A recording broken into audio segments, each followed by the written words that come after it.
రేపు తన పుట్టినరోజు. 3 వంతులు శ్రీనాథ్ వచ్చి తీరతాడు. ఎక్కడికి వెళ్ళినా అతడు హర్షించడు కూడా.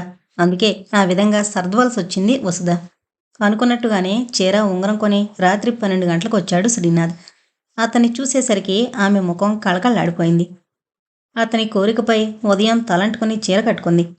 అతను తీసుకొచ్చిన స్వీటుకు జతగా హాటు కోసం గారెలు వేసింది. వసు, నీకొక మాట చెప్పాలనుకుంటున్నాను. నేను నెల రోజుల్లో జర్మనీ వెళుతున్నాను. జర్మనీయా? అంది వసుధ తెల్లబోతూ. అవును, నన్ను సంవత్సరం పాటు ఆఫీసు వాళ్లే పంపుతున్నారు. సంవత్సరమే? దిగులుగా అంది వసుధ. అవును, అందుకే నేను పరదేశం వెళ్లబోయే ముందు నిన్ను బంధించి వెళ్ళాలనుకుంటున్నాను అంటూ జేబులోంచి మంగళసూత్రం తీశాడు శ్రీనాథ్. అది చూసి తెల్లబోయింది వసుధ. ఇటీవల నువ్వు మరీ హద్దు మీరుతున్నట్టు తోస్తోంది నాకు. విజయ్తో స్నేహం చేస్తున్నావు, అందుకే నిన్ను ఈ విధంగా బంధితురాల్ని చేసి వెళుతున్నాను అంటూ దేవుని పటం ముందు నవ్వుతూనే ఆమె మెడలో 3 ముళ్ళు వేశాడు శ్రీనాథ్. ఈ బంధం వల్ల నేను కుదురుగా ఉంటానన్న నమ్మకం మీకుందా? ఆ, తప్పకుండా ఉంది. ముందు మీ అమ్మకి నాన్నకి భయపడ్డావు, ఆ తర్వాత అక్కకి లోకానికి. ఇప్పుడు కాస్త మాంగళ్యానికి కూడా భయపడు అంటూ వేలికి ఉంగరం తొడిగాడు. ఈరోజు నాకు చాలా తృప్తిగా ఉంది వసు. ఆనాడు చేయలేని పని ఈనాడు చేయగలిగాను. నువ్వింక నా భార్యగా లోకానికి కూడా గుర్తింపు కలుగుతుంది. కానీ అక్క నన్ను పెళ్ళాడినందుకు సుతరామ్మ ఒప్పుకోదు. పైగా మీపై కేసు పెట్టి జైలుకి పంపొచ్చు. అదే జరిగితే నేను బాహాటంగా విడాకులివ్వడం జరుగుతుంది ఆమెకి, ఖరారుగా చెప్పాడు శ్రీనాథ్. అది కూడా నాకేమీ లాభించదు. నన్ను అక్క కోపురాన్ని కూలదోసిన దాని కిందే లోకం భావించి దుమ్మెత్తిపోస్తుంది. అక్క కోపురం తీసింది నువ్వు కాదు, నీ బ్రతుకును నాశనం చేసింది మీ అక్క. కానీ ఆ విషయం లోకానికి అర్థం కాదు కదా. చెప్పాల్సిన బాధ్యత నీకుంది. నువ్వు నేను ఎంత గాఢంగా ప్రేమించుకున్నామో, దాన్ని మీ నాన్న ఎలా చెడగొట్టాడో నువ్వు నిర్భయంగా చెప్పు. అప్పుడైనా నన్నే ఏసడిస్తారు అమ్మా నాన్న కూడా. నీకు జీవితంలో నీ అనురాగం, నీ ప్రేమే ముఖ్యం. ఇంక అనవసరపు వాదనలు చేయకు శ్రీనాథ్ విసుగ్గా అన్నాడు. వసుధ మళ్ళీ ఏం మాట్లాడలేదు. మెల్లగా మాంగళ్యాన్ని కళ్ళకద్దుకుని శ్రీనాథ్ పాదాలకి నమస్కరిస్తూ, నాకు పరీక్ష లోకం నుంచి ఎదుర్కోవాల్సిన స్థితి కల్పించారు. విజయం సాధించేలా ఆశీర్వదించండి. జయించలేకపోతే మీ చేతుల్లో నా తనువు చాలించేలా దీవించండి. అన్ని విధాలా నేను ఓడిపోతే చివరికి నన్ను మీ చేతుల మీదుగానే దహనం చేయండి. నా కోరిక మరిచిపోకండి అంది గంభీరంగా. ఆ మాట వింటూనే గిలగిల్లాడాడు శ్రీనాథ్. శుభమా అని మనం ఒకటైన తరుణంలో అలాంటి మాటలెందుకు వసు అన్నాడు బాధగా. నిజమేననుకోండి. సమయం వచ్చినప్పుడన్నా కోరిక బయట పెట్టద్దంటారా? నీ మొహం, అదేం కోరిక? నగలడుగు, చీరలడుగు, ఇంకేమన్నా అడుగు, అంతేగాని ఇదా కోరేది? అవన్నీ మీరు నేను అడగకుండానే తెస్తున్నారు కదూ చిలిపిగా అంది వసుధ. శ్రీనాథ్ కోపం కాస్త తగ్గింది ఆ మాటకి. పాయసం కూడా చెయ్యి వసు అన్నాడు ఆమె నడుం చుట్టూ చేయి వేసి దగ్గరకు లాక్కుంటూ. అలాగే అంది తల ఊపుతూ వసుధ. పాయసం తయారయ్యాక చక్కగా కబుర్లు చెప్పుకుంటూ భోంచేశారు. వసుధ అతని కోరికపై వీణుల విందుగా వీణ వాయించింది. అతను పాడాడు. ఆ రాగ జలదిలో మునిగిన నూతన దంపతులు తేలేసరికి సాయంత్రం 5 కావచ్చింది. గబగబా కాఫీ కలిపి అతనికిచ్చింది. పనుందంటూ బయటకు వెళ్ళాడు శ్రీనాథ్. గబగబా వంట చేసి చక్కగా ముస్తాబై ఎదురుతెన్నులు చూస్తోంది వసుధ. వసుధ అతని కౌగిలిలో సర్వ ప్రపంచమూ మరిచిపోయింది. తెల్లవారి అతను లేచేసరికి వసుధ స్నానం అది చేసి చక్కగా ముస్తాబై కాఫీ డికాషన్ తీసి అతన్ని లేపడానికొచ్చింది. ఎంతో తృప్తిగా నిద్రిస్తున్న అతన్ని, అందంగా టీవీగా దృఢంగా ఉన్న అతని రూపాన్ని చూసి ముగ్ధురాలై అతని ఫాలంపై ముద్దు పెట్టుకుంది. కిటికీలో కళ్ళు తెరిచాడు శ్రీనాథ్. అతన్ని చూసి 2 చేతులతోనూ మొహం కప్పుకుంది. వసు పొంగిపొరలే ప్రేమతో ఆమెని కౌగిల్లోకి తీసుకున్నాడు శ్రీనాథ్. లేవండి, కాఫీ అయింది. నువ్వు సెలవు పెట్టరాదు ఈరోజు కూడా గోముగా అడిగాడు శ్రీనాథ్. మీరు ఈరోజు కూడా ఉంటారా? ఆనందంగా అడిగింది వసుధ. ఈరోజేం కర్మ, నెల రోజులుంటాను. ఈలోగా ముఖ్యమైన పనులు ఏవైనా ఉంటే చూసుకుని రాత్రికి దేవిగారి సమక్షంలో వాలిపోతుంటాను. ఉన్నట్లుండి వసుధ మీద చాలా దయ కలిగిందే శ్రీవారికి అంటూ కొంటిగాన్ని తప్పుకుంది వసుధ. మెల్లగా లేచి దంతధావనం కానిచ్చి స్నానం చేసి టిఫిను కాఫీ సేవించి బయటకు వెళ్ళాడు శ్రీనాథ్. మరో అరగంటలో ఖరీదైన 5-6 చీరలు, మ్యాచింగ్ బ్లౌజులు అన్నీ తీసుకునొచ్చాడు. ఎందుకివన్నీ? ఆశ్చర్యంగా అడిగింది వసుధ. ఎందుక? చీరల్లో మరింత అందాలు చిందుతూ రంబలానను ఆనంద తరంగ డోలికల్లో ఓలలాడిస్తావని. ఓహో, అయితే తమరికి ఎవరిదో రంభా సంయోగం ఇంతకు ముందెప్పుడో కలిగిందన్నమాట. మూతి ముడుస్తూ అడిగింది వసుధ కొంటితనం దాచుకుంటూ. అబ్బా, ఉత్త జలసి. నీకంటే రంభ ఇంకెవరున్నారేంటి? అప్పుడే నా మీద అనుమానం కూడానా? చిలిపిగా అంటున్న శ్రీనాథ్ని చూసి, ఏమో బాబు, అతి చక్కని మనిషి మా ఆయన. ఎవరైనా రంబలు మేనకలు వలలో వేసుకుంటారేమోనని చాలా బెంగగా ఉంది. ఆ మాట అనుకోవాల్సింది నేను. జగదేక సౌందర్యవతి అయిన నా శ్రీమతిని నీ ఆఫీసులో విజయ్ లాంటి వాళ్ళు ఎక్కడ లాక్కుపోతారోనని. మీకు విజయ్ సంగతి ఎలా తెలుసు? నిన్న కూడా అన్నారా మాట? ఆ మాటకి మందహాసం చేశాడు శ్రీనాథ్. ఎవరి వస్తువును వారు భద్రపరచుకోవాలనుకోవడం అసహజమేమీ లేదు. నీకు అతనితో పెళ్లి కాకుండా చెడగొట్టి అతని మనసు విరిచింది నేనే అన్నాడు శ్రీనాథ్. పెళ్ళా? నేనతన్ని పెళ్ళాడుతున్నానని చెప్పానా? ఆశ్చర్యంగా అడిగింది. నువ్వు చెప్పలేదులే, కానీ నీ హ్యాండ్ బ్యాగ్లో అతను రాసిన ఉత్తరం చదివాను. అందుకే ఒంటరిగా ఇక్కడ ఉన్న నువ్వు అతని వల్ల ఎక్కడ పడిపోతావోనని భయపడ్డాను. అందుకే అతన్ని ఏమాత్రం భరించలేక నీ గురించి కాస్త అబద్ధం కూడా చెప్పాను అంటూ విజయ్కి తనకీ జరిగిన సంభాషణంతా చెప్పేశాడు శ్రీనాథ్. విని విస్తుపోయింది వసుధ. విజయ్ ఎందుకలా ఇన్నాళ్ళు ముభావంతో ఉన్నాడో కూడా గ్రహించుకుంది.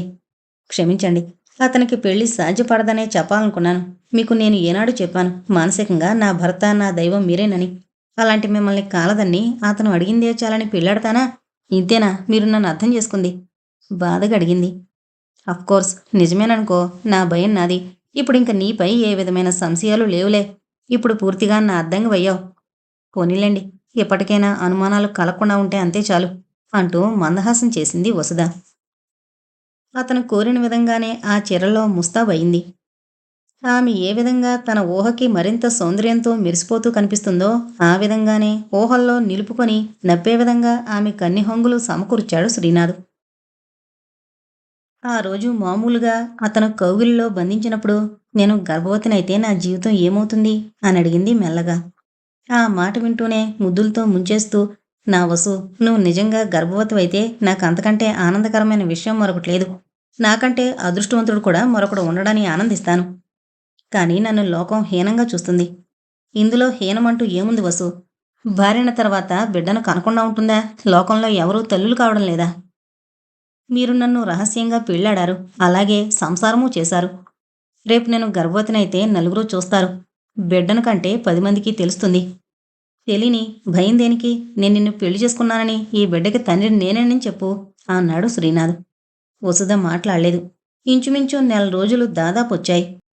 అతని ప్రయాణ సన్నాహాలు చురుగ్గానే సాగాయి. అతను వెళ్లే రోజు దగ్గర పడింది. వసుధ కళ్ళల్లోని దిగులు కన్నీరు చూసి కొని ప్రయాణం మానుకుందామా అనిపించింది శ్రీనాథ్కి. అతనికి అంత వెళ్లాలన్న ఆసక్తి కనిపించడం లేదు. తనిన్నాళ్ళు అనవసరంగా వసుధని భారీగా స్వీకరించక సుఖపడకుండా ఉండిపోయిన తెలివి తక్కువతనానికి చింతించాడు. మీరు జర్మనీ వెళుతున్నారు, అక్కడ మరో విదేశీ వనితని చేపట్టి నన్ను మరిచిపోతారా అడిగింది వసుధ ఏడుస్తూ.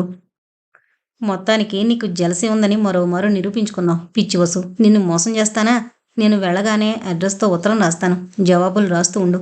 ముఖ్యంగా నీ నుంచి శుభవార్త కోసం ఎదురు చూస్తుంటాను. ఏం శుభవార్త? మనకి బిడ్డ కలుగుతుందని, నా ప్రతిరూపం నీ గర్భంలో ఉందని. వసుధ మాట్లాడలేదు. వసు, గర్భవతివైతే అది పోగొట్టుకోనని, బిడ్డను కని నాకు అందిస్తానని వాగ్దానం చేయి అన్నాడు చెయ్యి ముందుకు చాపి. వసుధ అలాగే ప్రమాణం చేసింది. ఆమెను గాఢంగా హృదయానికి హత్తుకున్నాడు శ్రీనాథ్. శ్రీనాథ్ వెళ్ళిపోయాడు. లోకమంతా శూన్యంగా కనిపించసాగింది వసుధకు. ఆఫీస్కు దిగులుగా వెళ్ళింది శ్రీనాథ్. ఉన్న నెల రోజుల్లోనూ మధ్య మధ్య చాలా సెలవులే పెట్టింది వసుధ. విజయ్కి విజయవాడ ట్రాన్స్ఫర్ అయింది. వసుధని మళ్లీ కదిల్చి వివాహం చేసుకుని విజయవాడలో కాపురం పెడితే బాగుండు. వసుధని ఉద్యోగం మానిపించి అని కూడా అనుకున్నాడు విజయ్. ఆ రోజు సాహసించి, వసుధ, నేను అడిగిన దానికి జవాబు ఇవ్వనేలేదు అన్నాడు మెల్లగా. క్షమించండి, నా వివాహం అయింది అంటూ మంగళసూత్రం చూపించేసరికి నిలువున నీరైపోయాడు విజయ్. నువ్వు ప్రేమించిన వ్యక్తినేనా? అవును, చివరికి ఆయనే నన్ను చేసుకున్నారు. అదృష్టవంతుడు అని వెళ్ళిపోయాడు విజయ్. శ్రీనాథ్ దగ్గర నుంచి ఉత్తరం వచ్చేసరికి ఏనుగెక్కినంత సంబరం కలిగింది వసుధకి. వెంటనే జవాబు రాసింది.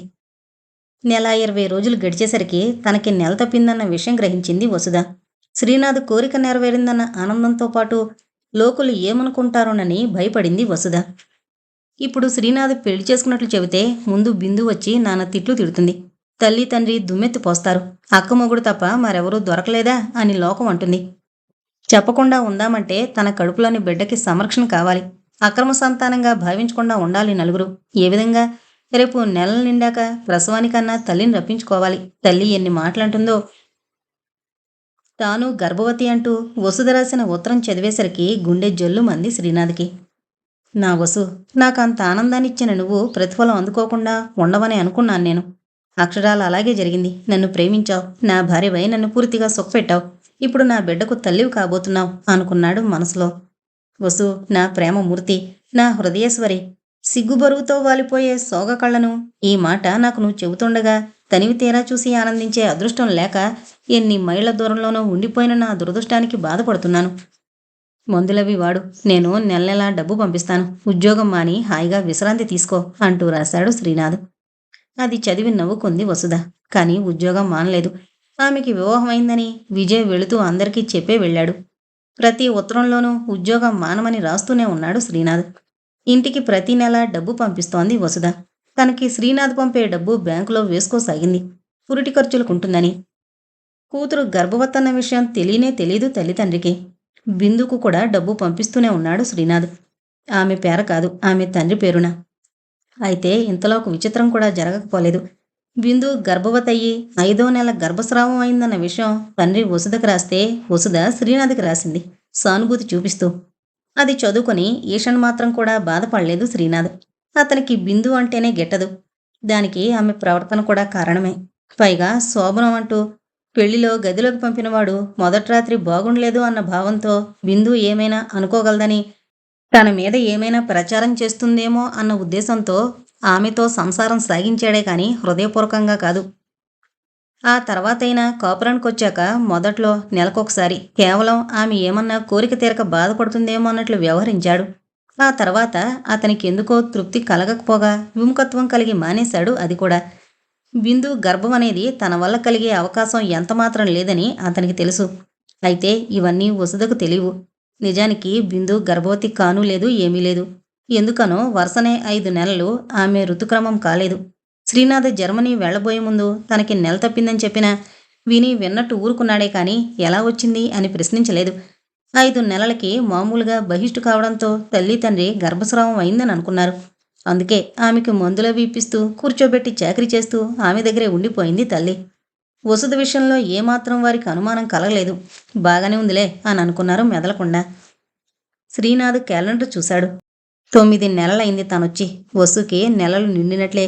రేపో మాపో తనకి కొడుకు పుడతాడు. ఇంకా 3 నెలలకు గాని వాణ్ణి చూసే అదృష్టం తనకి లేదు. వసుధ ఎలా ఉందో, కులాసాగా లేచి తిరుగుతుందో లేదో, ఆఫీసు మానిందో లేదో, ఇదే విధంగా అతని ఆలోచనలు సాగుతున్నాయి. వసు, బాబు పుట్టగానే కేబుల్ పంపు అంటూ ప్రతి ఉత్తరంలోనూ రాస్తున్నాడు శ్రీనాథ్. తల్లిని పిలవడమా మానడమా అన్న మీమాంసలో పడిపోయింది వసుధ. అయితే మనిషి అనుకున్నవి అనుకున్నట్టు ఏనాడూ జరగవు. అనుకోని సంఘటనలు జరుగుతూ ఉంటాయి. తల్లిని ప్రసవానికి పిలవనా మాననా అన్న ఆలోచన ఇంకా వసుధకి తెగనేలేదు. అనుకోకుండా ఆమొచ్చేసింది. నెల నిండిన కూతురిని చూసి తెల్లబోయింది సుగుణమ్మ. ఇదేంటే నువ్వు పెళ్ళి అంటూ ఆపేసింది, ఎలా ముగించాలో తెలియక. అవును, చేసుకున్నాను. ఆయన ప్రస్తుతం ఊళ్ళో లేరు, వస్తారు అంది నిబ్బరంగా వసుధ. అదేంటి, మాకు మాట మాత్రం చెప్పకుండానే, అనుమతి తీసుకోకుండానే పెళ్లి చేసుకోవడం, తల్లి కాబోవడం కూడా జరిగాయా? విసురుగా అడిగింది తల్లి. మీకు చెప్పే అవకాశం లేకపోయింది. అయినా మీకు నేనేం లోటు చేశానని? లోటు చేశామని కాదు, అప్పుడు అవకాశం లేకపోతే ఆ తర్వాతైనా రాయొచ్చుగా. రాద్దామనుకున్నాను, కానీ అక్కయ్య గొడవలో మీరున్నారని రాయలేదు.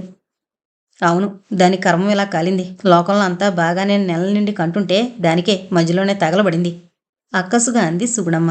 ఆ మాట నెల నిండిన వసుదని చూసే అంది. అది గ్రహించిన వసుధ హృదయం కలుక్కుమంది. తను తల్లి కాబోవడం ఎంతమాత్రం ఆమెకిష్టం లేదని గుర్తించింది కూడా. ఇంతకీ ఎవరతను, ఏం చేస్తుంటాడు? ఇలాంటి ప్రశ్నలన్నీ తల్లి గుచ్చుగుచ్చి అడుగుతూ ఉంటే, ఆయన ఇంకా 3 నెలల్లో వస్తారమ్మా, రాగానే చూపిస్తాను. పెద్ద ఉద్యోగస్తుల్లే ఆయన అంది వసుధ నవ్వుతూ. వసుధ ఆ మాటన్న శ్రీనాథ్ మీద ఊహ పోలేదు సుగుణమ్మకి. అయిష్టంగా ఊరుకుందప్పటికి. వసుధ పంపే సంపాదనతో తమకి బ్రతుకులు సుఖంగానే గడుస్తున్నాయి. అతడెవరో కొత్త మోజుతో ఇప్పటి కూరుకున్నా తర్వాత ఎందుకు పంపిస్తాడు డబ్బు? పైగా కన్నాక వసుధ ఉద్యోగం చేయకపోవచ్చు. చేసిన పిల్లాడు పుట్టాక ఖర్చులెక్కువని పంపకపోవచ్చు. అప్పుడు తామందరికీ నోట్లో మట్టి కొట్టినట్టే.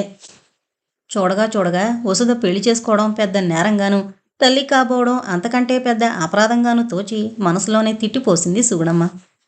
తల్లొచ్చిన వారంలోనే వసుధకి నిప్పులారంభమయ్యి ఆసుపత్రిలో తేలిగ్గా ప్రసవించి మగబిడ్డనే కంది.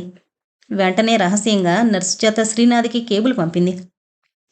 సుగుణమ్మ మనవడు పుట్టినందుకు సంతోషించకపోగా అసూయతో మండిపడిపోయింది. తనకి మగబిడ్డ పుట్టనేలేదు, గొప్ప ఇంజనీరు భార్య అయిన బిందు కడుపు ఫలించలేదు. తమని పోషిస్తోన్న వసుధ మాత్రం దొంగతనంగా పెళ్లి చేసుకుని బిడ్డను కంది. ఆ అసూయ భరించలేక అల్లుని గురించి ఇరుగు పొరుగుల్ని ఆరాలాగసాగింది. చివరికి తేలిందేంటంటే ఎప్పుడో 9-10 నెలల కిందట మంచి అందగాడే నెల ఉండి వెళ్ళాడని, అతను ఎవరంటే తన భర్త అని, పెళ్లి చేసుకున్నానని వసుధ చెప్పిందని, ఆ తర్వాత ఈనాటి వరకు అతను కనిపించలేదని కూడా అర్థమైంది. దాంతో ఇక రంధ్రాన్వేషణ, సూటిపోటి మాటలు ప్రారంభించింది సుగుణమ్మ. ఎవడో దీన్ని తగులుకుని కడుపు రాగానే ముఖం చాటు చేశాడని, ఇది మంగళసూత్రం కట్టుకుని పెళ్ళైందాల్లా తిరుగుతూ ఆ వెధవకి బిడ్డను కన్నదని కామయ్యకు ఉత్తరం రాయించింది రహస్యంగా. దానికి వెంటనే కామయ్య ఆ పిల్లాన్ని ఎక్కడైనా పడేయమని, ఏ ఆసుపత్రికో ఇచ్చేయమని జవాబు రాసి, కూతురిలాంటి వెధవ పని చేస్తుందని కల్లో కూడా అనుకోలేదని దుమ్మెత్తిపోస్తూ వసుధకు కూడా రాశాడు. అది చదివి వసుధ తీవ్రంగా గాయపడింది. పురిటి స్నానం తిట్టుకుంటూనే చేయించింది సుగుణమ్మ. వసుధ నుంచి బాబు పుట్టిన వర్తమానం వినగానే ఆనందంతో మైమరిచిపోయాడు శ్రీనాథ్. వసుధని, బాబుని ఎప్పుడెప్పుడు చూద్దామా అన్న తహతా పట్టుకుంది. కనీసం పరమాన్నమైన బాబు పుట్టినందుకు సంతోషంగా తల్లి తన స్నానం రోజున చేయనందుకు చాలా బాధపడింది వసుధ. కానీ శ్రీనాథ్ మాత్రం రోజులు లెక్కవేసి ఫ్రెండ్స్కి పార్టీ ఇచ్చాడన్నాడు. తల్లి సూటిపోటి మాటలు, పిల్లాడికి నీళ్లు పోయడం, ధుమ్ధుమలాడ్డం అన్నీ భరించింది వసుధ. ఇంకా 2 నెలల్లో వచ్చేస్తాడు శ్రీనాథ్. అతను రాగానే అతనికి చూపించి లోకానికి తన భర్త ఎవరో తెలియజెబుతుంది. ఇలా ఆలోచిస్తూ ధైర్యం తెచ్చుకోసాగింది వసుధ. నెల గడుస్తున్నా కూతురు భర్త రాలేదు. ఆమె 3 నెలలకొస్తాడని ముందే చెప్పినా అది గుర్తులేనట్లే. ఏ ముదృష్టపడు దాపరించాడో, నా కూతుర్ని భ్రమపెట్టి వల్ల వేసుకుని తన ముచ్చట తీర్చుకుని తప్పుకున్నాడు. అంత భర్తయితే పిల్లాడు పుట్టాడంటే రాడా?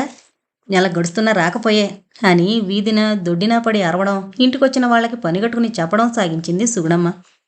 కన్నతల్లయుండి తన బ్రతుకునింత 10 మందిలోనూ పొలుచన చేస్తున్నందుకు కంటికి కడివిడిగా ఏడ్చింది వసుధ. ఎవరిని ఎప్పుడు ఏ విధంగా హేళన చేద్దామనుకునే లోకం సుగుణమ్మని కదిలించి మరీ అడగడం, దానికి తన అక్కసునంతా తీర్చుకుంటూ చిలవలు పలవలు కల్పించి ఆమె చెప్పడం. దాంతో వసుధ చెడిపోయిన మనిషని, ఎవడి వల్లో బిడ్డని కన్నదని లోకమంతా కూడై కూయసాగింది. ఈ దుష్ప్రచారాలు, అవమానాలు తలచుకుని కుళ్ళి కుళ్ళి ఏడవసాగింది వసుధ. దానికి సాయం పిల్లాన్ని ఎవరికైనా ఇచ్చేమని పోరు. కామయ్య ఉత్తరాలు మరింత కడుపు మండిస్తున్నాయి వసుధకి. అలా అయినా సహించింది. కూతురి బిడ్డను వదలడానికి ఇష్టపడకపోవడం మరింత మండించింది సుగుణమ్మకి. పిల్లాన్ని శాపనార్థాలు పెడుతూ తిట్టిపోస్తుంటే భరించలేకపోయింది.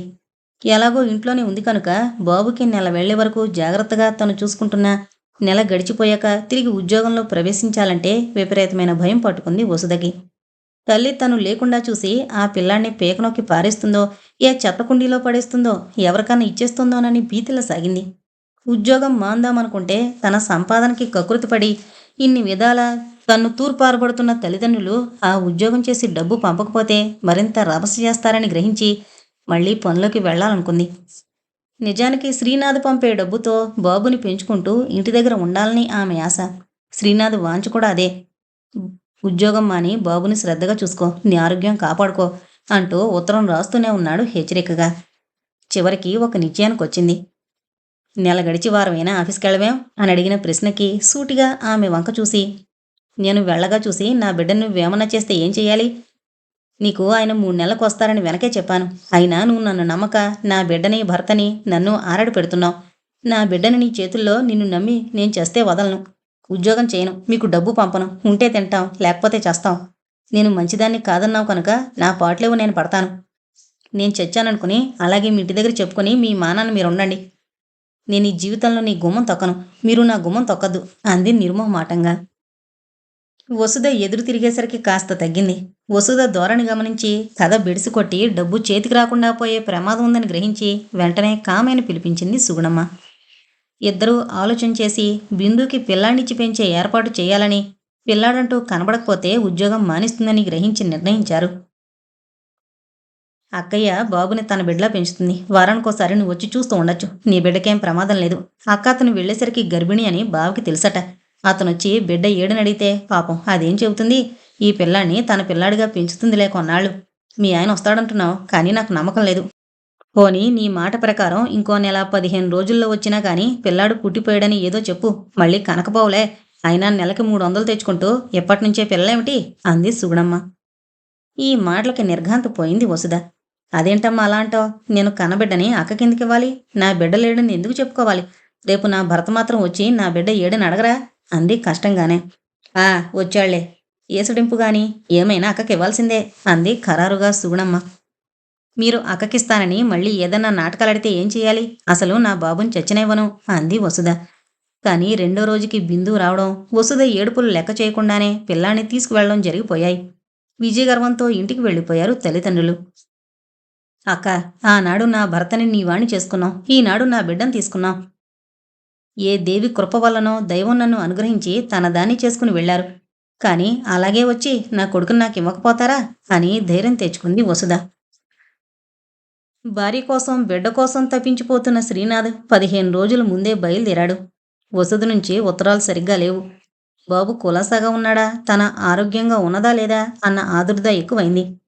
పైగా పిరికి వసుధ తల్లిదండ్రులకి తన బిడ్డ తండ్రి అయిన తనను గురించి చెప్పిందో లేదో అన్న ఆలోచనొచ్చి ఏం ప్రమాదాలు సంభవించాయని హడలిపోయాడు.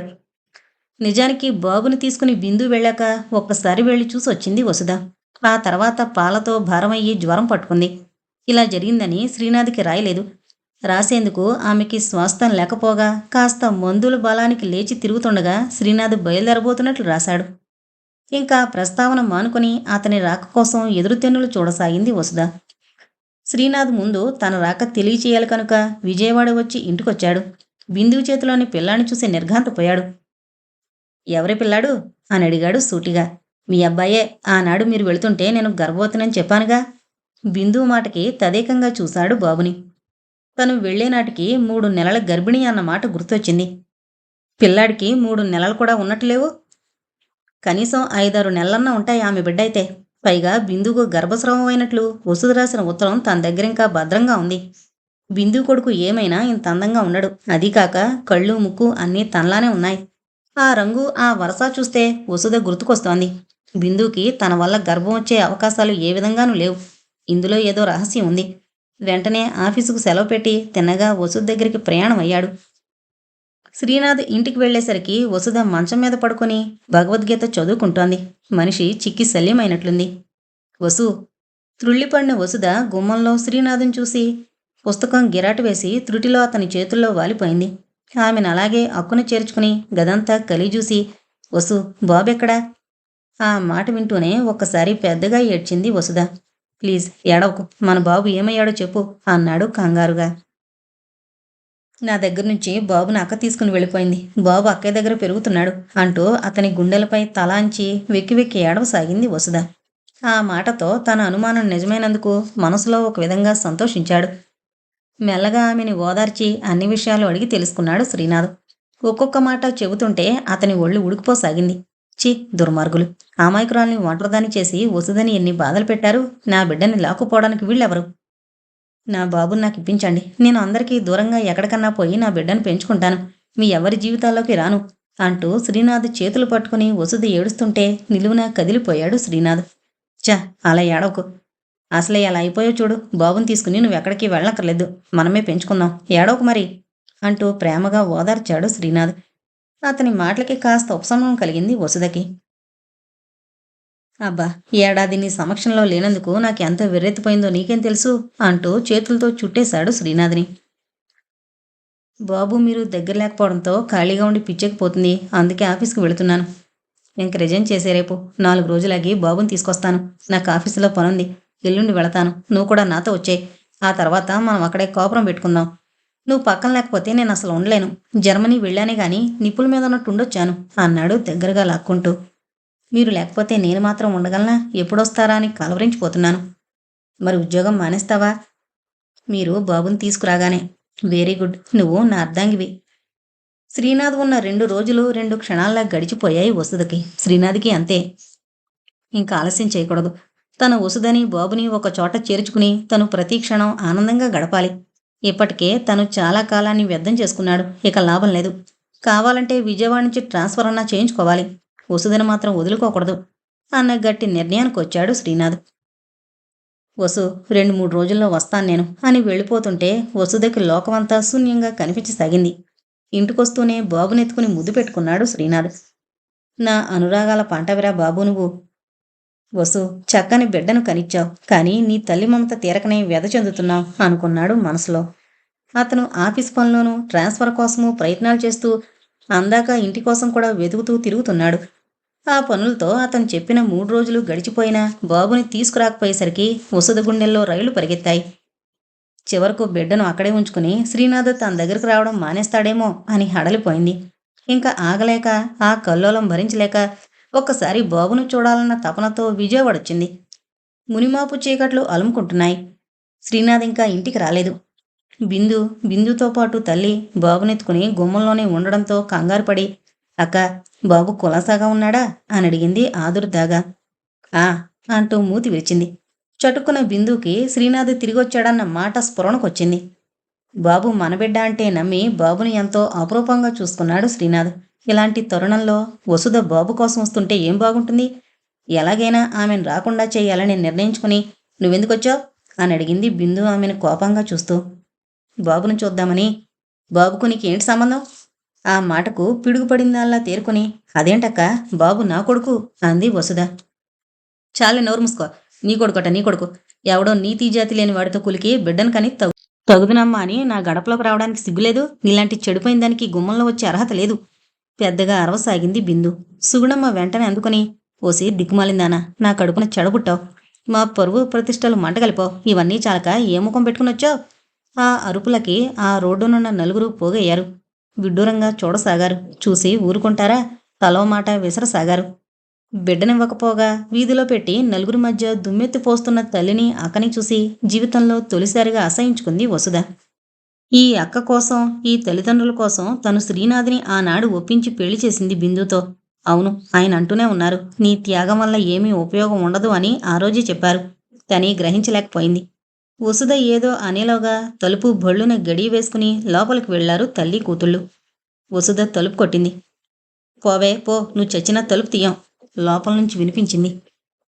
ఎందుకమ్మా, కొరువుగా బ్రతికే నీ అక్కా బావల్ని ఆరడి పెడతావు? ముందు దయచేయి అంటూ గుంపు నుంచి తలో మాట అంటుంటే వసుధ హృదయం తూట్లు పడి వస్తున్న దుఃఖాన్ని అదుపులో పెట్టుకోలేక అలా ఏడుస్తూనే చీకట్లో కలిసిపోయింది. వసుధ అటు మలుపు తిరిగి వెళ్ళిపోయింది. మరో 2 నిమిషాల్లో శ్రీనాథ్ జీపు గుమ్మ ముందాగింది. తన ఇంటి ముందాగున్న జనాన్ని చూసి శంకించి ఏం జరిగింది అని అడిగాడు. ఏం లేదు బాబు, మీ మరదలు చెడిపోయి ఇంట్లోకి రాబోయారంట. మీ ఆడోళ్ళు బయటికి గెంటేశారు. ఓ కథను అన్న మాటకి బాంబు పేలినట్టు అదిరిపోయాడు శ్రీనాథ్. మరదలేంటి, చెడిపోవడమేమిటి? వసుధగానే వచ్చిందా అంటూ ఒకే ఓ కంగలో తలుపు మీద పిడిమంత్ అన్నాడు శ్రీనాథ్. బిందు కిటికీలోంచి చూసి తలుపు తీసింది. ఏంటి రగడా? నిప్పులు కురిపిస్తూ అడిగాడు. రగడే ఉంది, నా చెల్లెలొచ్చింది, పొమ్మన్నాను. ఎందుకని ఉగ్రంగా అడిగాడు. ఎందుకేంటి, దాని సంగతి మీకేం తెలుసు? ఎవరితోనో తిరిగి కడుపు తెచ్చుకుని భ్రష్టురాలైంది. అలాంటి దాన్ని లోపలికి రాణిస్తారా? వింటూనే పిడిమని కొట్టాడు బిందుని. రాస్కెల్, ఎవరిని నువ్వనేది? బాగుందయ్యా, ఆ దిక్కుమాల దానికోసం బిందుపై చేసుకుంటావా? సుగుణం అడిగింది అక్కసుగా. బిందు మీదే కాదు, అట్టే వాగితే మీ మీద కూడా చేసుకుంటాను. వసుదా నా భార్య, దాన్ని పెళ్లి చేసుకుంది నేను. ఈ బిడ్డ నా బిడ్డ తీక్షణంగా జవాబిచ్చాడు శ్రీనాథ్, బిందు దగ్గర నుంచి పిల్లాన్ని లాక్కుంటూ. వింటూనే నెత్తిన పిడుగు పడినట్లయింది ఇద్దరికి. వసుదని పెళ్ళాడింది నువ్వా? అవును, నేను లేకుండా చూసి నా భార్యను నా ఇంటికి రానికుండా నలుగురిలోనూ అవమానాల పాలు చేయడానికి నీకెన్ని వేల గుండ్లున్నాయి? నిప్పులు కురిపిస్తూనే అడిగాడు శ్రీనాథ్. నన్ను చేసుకుని మళ్ళీ దానెందుకు చేసుకున్నారు? బిందు కోపంగా అడిగింది. ఎందుకు చేసుకున్నానో ఉన్నాడుగా, వృద్ధ జంబుకం, మీ నాన్నని అడుగు. అసలు నిన్నెందుకు చేసుకున్నానో తెలుస్తుంది ముందు. కట్టె విరిచినట్టే జవాబిచ్చాడు శ్రీనాథ్. చటుక్కున వసుధ గుర్తుకొచ్చింది. ఈ మాటలకి ఏడుస్తూ ఏ ఆగాయిత్యమూ చేయదు కదా. ఆ ఊహ రాగానే గజగజ వణికాడు శ్రీనాథ్. చటుక్కున బాబునెత్తుకుని బయటకొచ్చి ఇంకా గుంపులుగా ఉన్న జనాన్ని చూసి, ఆమె నా మరదలు కాదు, నా భార్య. ఈ పిల్లాన్ని కన్నదామే. ఈవిడిగారా పిల్లాన్ని లాక్కొస్తే చూద్దామని కడుపు తీపి కొద్దీ వచ్చింది. తన దొంగతనం ఎక్కడ బయటపడుతుందోనని ఆమెని ఒంటరిదాన్ని చేసి నానా మాటలన్నారు అంటూ రిక్షానాపి బస్టాండ్కి పోని అన్నాడు శ్రీనాథ్. వెంటనే గాలి మారిపోయింది. అందాక దుమ్మెత్తిపోసిన వసుధపై సానుభూతి చూపించడంతో పాటు బిందుని తల్లిని ఏకి పారేశారు కొందరు. వసుధ ఏడుస్తూ కాస్త దూరం వచ్చి రిక్షాలో ఎక్కి బస్టాండ్కి వచ్చింది. ఎక్స్ప్రెస్ ఒకటి కదలడానికి సిద్ధంగా ఉంది తనూరికి. అక్కడే ఎలకల మందు ₹1 గేటు బయట అబ్బాయి వద్ద కొనుక్కుంది. టిక్కెట్ కొని బస్సు ఎక్కింది. ఆమె ఎక్కడం, బస్సు కదిలిపోవడం ఒకసారే జరిగాయి. శ్రీనాథ్ వచ్చి ఎంక్వైరీ చేసి వసుధ బస్సులో వెళ్ళుంటుందని అనుమానించాడు. మళ్ళీ బస్ కోసం అరగంట ఆగే కంటే ట్యాక్సీలో వెళ్లడమే నయం అనుకున్నాడు. జేబులో డబ్బు చూసుకున్నాడు. ట్యాక్సీ వాయు వేగంతో బందరకేసి సాగిపోయింది. ఎక్స్‌ప్రెస్‌లో ఇంటికొచ్చిన వసుధ గ్లాసు నిండా నీళ్లు తెచ్చుకుని ఎలకల మందంతా కలిపింది. ఆమె మనసు పూర్తిగా విరిగిపోయింది. తన బ్రతుకు చివరికి అన్ని విధాలా నాశనమైంది. బిందు శ్రీనాథ్‌కైనా బాబునివ్వడానికి ఒప్పుకొనుండదు. ఇంక బాబు కోసం అతనక్కడే ఉండిపోతాడు. ఈ ఊహ క్షణంలో ఊడలు దిగిన మహావృక్షంలా హృదయమంతా వ్యాపించింది. ముందు గదిలోని సామానంతా వెనక గదిలో ఉంచి తలుపు తాళం పెట్టింది. నా మరణానికి ఎవరూ బాధ్యులు కారు అని రాసిపెట్టింది. శ్రీనాథ్‌కి ఒక చిన్న ఉత్తరం రాసింది. శ్రీవారికి, నేను చివరికి అన్ని విధాలా జీవిత పోరాటంలో ఓడిపోయాను. మీరు ఆనాడే హెచ్చరించారు త్యాగం ఫలించదని, నేను నాశనం కావాలని. ఆఖరికి మీ అమ్మగారు కూడా ఆనాడు మిమ్మల్ని పెళ్లి చేసుకోలేదని నన్ను శపించారు. మీరైనా పరిస్థితులకు బానిసే. అందుకే నాకిచ్చిన వాగ్దానం నెరవేర్చుకోలేకపోయారు. చివరికి ఈ విధంగానే మీరు నాకు దూరమై పరిస్థితులకు రాజీపడి అక్కతోనే ఉండిపోవచ్చు. అది నేను భరించలేను. నా అణువణువు మీకర్పించాను. నా హృదయంలో దైవంగా నిలిపి పూజిస్తున్నాను. ఇవన్నీ చివరికి వ్యర్థమైపోయాయి. ఇంకా నేనీ బాధ అవమానాలు భరిస్తూ జీవించలేను. కడసారి మిమ్మల్ని చూడాలన్న కోరిక, నా బాబుని చూడాలన్న కోరిక కూడా నెరవేరలేదు. వెనక నాకిచ్చిన వాగ్దానం గుర్తుంచుకుని మీ చేతుల మీదుగా నన్ను సాగనంపండి. చివరికి మీకు ఏమీ కాలేకపోయిన మీ వసుధ. ఆ చీటీ కవర్లో ఉంచి పైన అడ్రస్ రాసింది. ఎలకల మందు తాగేసింది. అలాగే ఒరిగిపోయింది. మరికొంచెం సేపటికి టాక్సీ గుమ్మ ముందాగింది. ఆత్రంగా బాబునందుకుని టాక్సీ డబ్బు చెల్లించి లోపలికొచ్చి తలుపు తట్టాడు. తలుపు తెరుచుకుంది. గదంతా లైటు కాంతి ఆవరించుకునే ఉంది. అదో మాదిరిగా పడున్న వసుధను చూసి అదిరే గుండెతో వసు అంటూ కదిలించాడు శ్రీనాథ్. అప్పటికే ఆమె ప్రాణం పోయింది. వసు గావు కేకపెట్టి ఆమె మీద పడి పసిపిల్లాళ్లా రోదించసాగాడు శ్రీనాథ్. ఎంత పనిచేశావు వసు, నాకు బాబుకి ఎంత ఘోరమైన శిక్ష విధించావు అంటూ తల బాదుకున్నాడు. పక్కనే ఉన్న కవరు తన అడ్రస్తో ఉండడం చూసి గబగబా వణికే చేతులతో విప్పి చదవసాగాడు. ఎంత తేలిగ్గా అపార్థం చేసుకుని తృణప్రాయంగా ప్రాణాన్ని విసర్జించావు.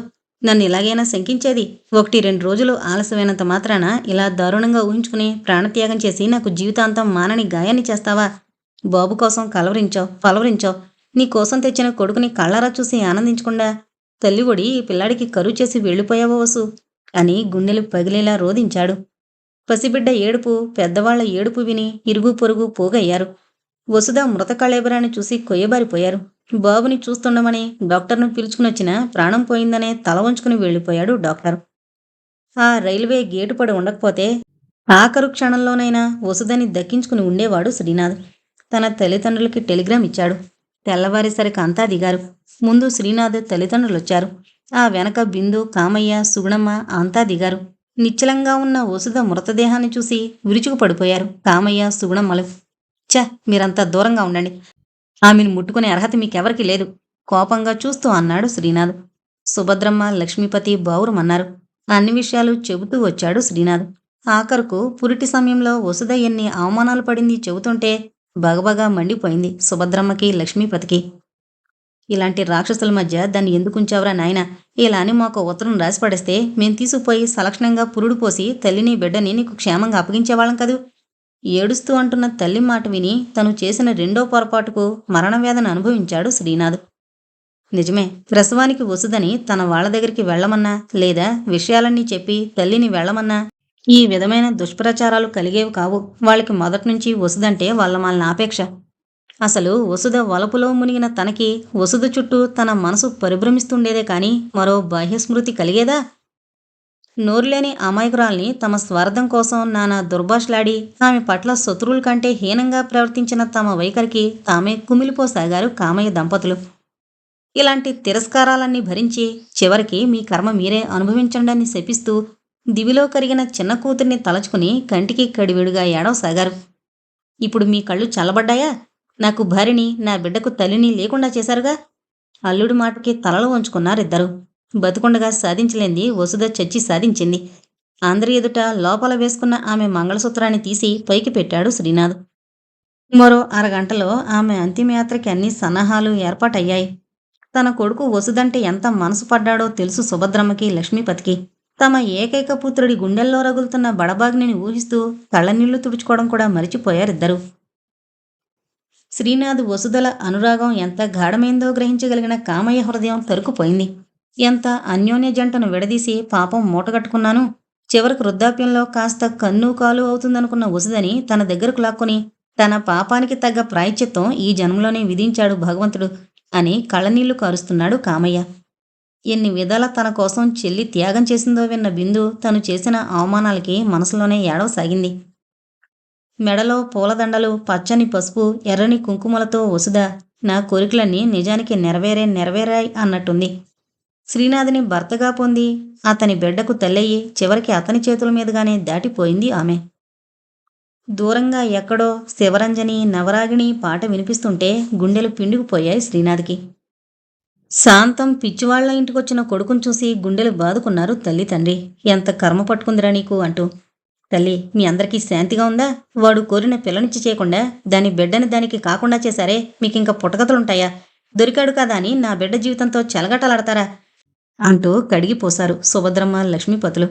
నా వసుదని నాకిచ్చుంటే మీ కుటుంబ భారాన్ని నేను వహించి నీ పెద్ద కూతురికి కట్నవాసుతో ఎవరినో తెచ్చి ముడిపెట్టి ఉండేవాణ్ణి. అలా కాకుండా ఆమెను ఎరవేసి ఇన్ని ఘోరకృత్యాలు చేశారు. శ్రీనాథ్ మాటలకి వంచిన తల ఎత్తలేదు కామయ్య దంపతులు. మేం చేసినవన్నీ పొరపాట్లే, కనీసం మా అమ్మాయి కన్న బిడ్డనిక్కడ ఉంచండి, పెంచుతాను. కామయ్య మాటలు వింటూనే తోకతొక్కిన తాచులా లేచాడు శ్రీనాథ్. నా బిడ్డని మీ చేతుల్లో పెట్టి వెళ్లేటంత ఫూల్ని కాదు. వాడు మా వంశాంకురం, మేమే పెంచుకుంటాం, మధ్య నీకెందుకు? కన్న కూతురిని చిత్రవద చేసి ఆ పిల్ల కన్న కొడుకుని ఎలా అడుగుతావు? దులిపేసింది సుభద్రమ్మ. నేను వసుధ కోసమే ఇండియా వచ్చాను. ఆమె బిడ్డనిచ్చి వెళ్ళిపోయింది. ఈ బిడ్డతో నేను జర్మనీ వెళ్తాను. నా తల్లి తండ్రి కూడా అక్కడే ఉంటారు. బిందుకి నాకు ఏం సంబంధం లేదు. కావాలంటే మరో పెళ్లి చేసుకోండి, మానుకోండి, మాకు అనవసరం. ఈ జన్మలో మా ముఖం మీరు, మీ ముఖం మేము చూసే పని లేదు. శ్రీనాథ్ మాటలకి ఎవరూ నోరెత్తలేకపోయారు. శ్రీనాథ్ నిర్ణయం మారదని గ్రహించి వసుధ కర్మకాండలవగానే ఇంటిముఖం పట్టారు కామయ్య, సుగుణమ్మ, బిందులు. ఇంతకీ లోకంలో స్వార్థం చేయిస్తుందో త్యాగం చేయిస్తుందో బొత్తిగా అర్థం కావడం లేదు శ్రీనాథ్కి. కూతురు నుంచి ప్రతిఫలాపేక్షతో ఆమె జీవితాన్ని చేతులారా కంటకావృతం చేసి ఒక్క మాటతో, ఒక్క చేష్టతో పూర్తిగా ఆమె బ్రతుకును తారుమారు చేసిన కామయ్య స్వార్థపరత్వము మధ్యలోనే ముగిసింది. అందరి కోసం త్యాగం చేసిన వసుధ జీవితము బుగ్గే అయింది. చివరికి అందరి గుండెల్లోనూ ఆరని చిచ్చు మాత్రం మిగిల్చింది అనుకున్నాడు సజల నయనాలతో విమానం ఎక్కబోతూ ఆఖరిసారిగా ఆంధ్ర మిత్రులందరికీ వీడుకోలు చెబుతూ. శ్రీనాథ్ లోపలికి వెళ్ళిపోయి తల్లిదండ్రుల్ని, తన బిడ్డను చూస్తూ పక్క సీట్లో కూర్చున్నాడు. శ్రీనాథ్ పయనిస్తున్న విమానం బయలుదేరింది. ఈ నవల్లో అసలు వసుధ ఎందుకు త్యాగం చేసిందో, శ్రీనాథ్ ఎందుకు కక్ష కొద్దీ బిందును పెళ్లి చేసుకున్నాడో, చివరికి వసుధ ఎందుకు చచ్చిపోయిందో నాకు అసలు ఏమీ అర్థం కాలేదండి. ఇంత చూస్తే నవల్లో మొత్తం అంతా నాశనమైంది బిందునే లాస్ట్కి. పాపం ఆవిడ గురించి ఎవరు మాట్లాడలేదు, కానీ మిగతా చచ్చిపోయిన వసుధ గురించి మాత్రం బాధపడుతున్నారు. వసుధకు కూడా అన్యాయమే జరిగింది, కానీ ఆ అన్యాయాన్ని ఆమె ఎదిరించలేకపోయింది. నోరు విప్పి నేను ఈ పెళ్లి ఖచ్చితంగా చేసుకుంటానని చెప్పలేకపోయింది ఆవిడ. అలా చెప్పుంటే ఇంత స్టోరీ జరిగేది కాదు అనేది నా అభిప్రాయం. మరి మీ అభిప్రాయం ఏంటో నాకు కామెంట్స్ రూపంలో తెలియచేయండి. Thank you.